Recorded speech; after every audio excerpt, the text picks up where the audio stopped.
Welcome to Samba Samba. Enjoy the video. In this video, I will explain how to make a delicious vegetarian burrito.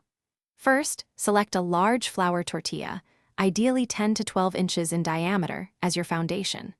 Next, choose a robust protein base. Black beans, pinto beans, or well-seasoned tofu are excellent choices. Finally, incorporate a wholesome grain like brown rice or quinoa to add substance and make your burrito truly satisfying. These core components are essential for a fulfilling meal.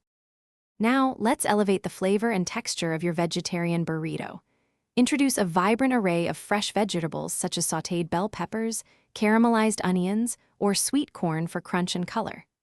Don't forget creamy elements like sliced avocado, a generous scoop of guacamole, or a dollop of sour cream for richness. For a delightful kick, add your favorite salsa, a dash of hot sauce, or some tangy pickled jalapenos. These additions bring your burrito to life. To further enhance your vegetarian burrito, consider your cheese and fresh toppings.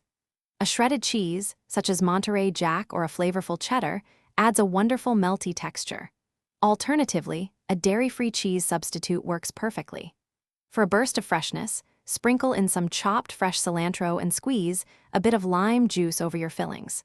You might also add a dollop of plain Greek yogurt for a creamy tang and an extra boost of protein. These elements truly complete the experience. Finally, let's assemble your masterpiece. Gently warm your tortilla for about 10 to 15 seconds in a pan or microwave. This makes it much more pliable and easier to roll without tearing.